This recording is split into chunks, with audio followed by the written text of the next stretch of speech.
All right, so those are some of the 5 must-stops to check out when you're in this neighborhood, in this part of Arlington. Christian Dorsey is the vice chair of the Arlington County Board. It's good to have you here, and thanks for welcoming us to Arlington today. Oh, well, thank you for coming, Steve. Good to have you. We're just showing some of the 5 must-stops, and we showed the aquatic center at the end. You and I have both tried that out. Absolutely. If you're not a swimmer, it's a little intimidating. Yeah, you know, 50-meter pool, big deal, big deal. You'll feel the workout for sure. Now we just got to get you stopping some of these soccer goals back here as well.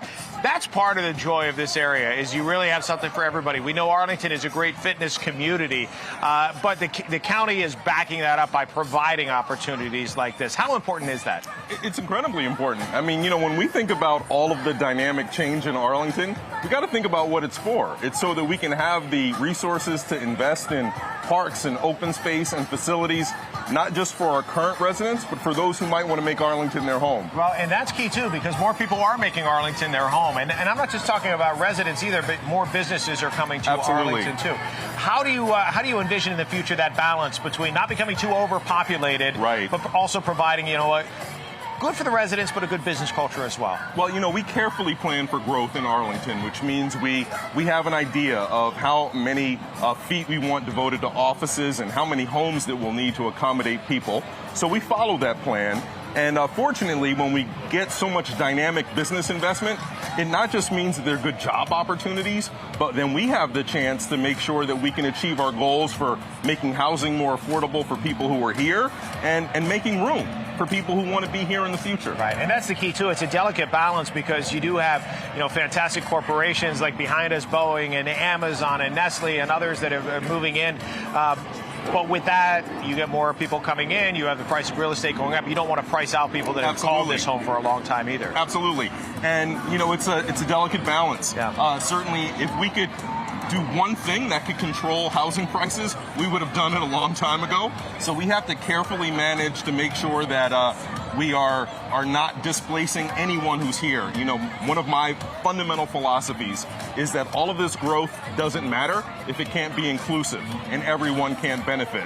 So that means new high-earning job workers, but it also means those who are working in our service industries who work no less hard, right, and who deserve a chance to make Arlington their home and to be secure while living here. Sure. All right, well, let's talk a little bit about that growth, because obviously Amazon stole a lot of the attention, right? And rightly so.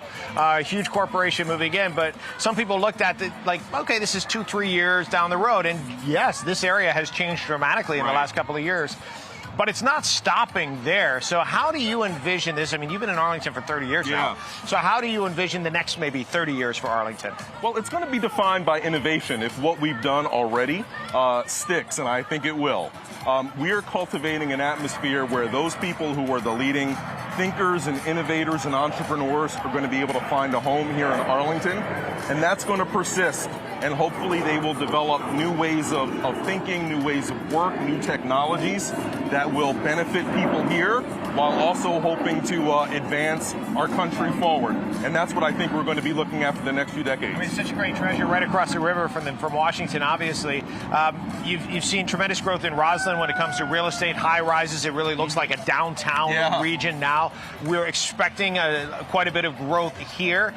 Is this particular region, is this kind of the focus of the growth in the near future? Well, you know, we've had a long plan in Arlington. We've got along our metro corridors with the heavy rail. That's where we want to make our intense growth. And then as we look at neighborhoods farther and farther away from those metros, we want to have less intensive growth. And we think that's a chance to provide great you know, housing units for workers who are coming in along these job corridors. But then as people get older, they have other neighborhoods, other types of living that they can move to. Yeah. So what you're saying is that you and I both aged out of Clarendon at some point and found other places nearby to live, which is fantastic. We're the typical story, you know, high rise to low rise. Yeah, well, absolutely. It happens to all of us at some point. Thank you for joining us. Thank you for welcoming us to Arlington. I appreciate it. It's a fantastic area, and the growth here is still to be determined at this point, but well underway. Thank you very much. All right, back into the studio, and we're going to have more from the Zip Trip coming up. Yes, it's great. All right.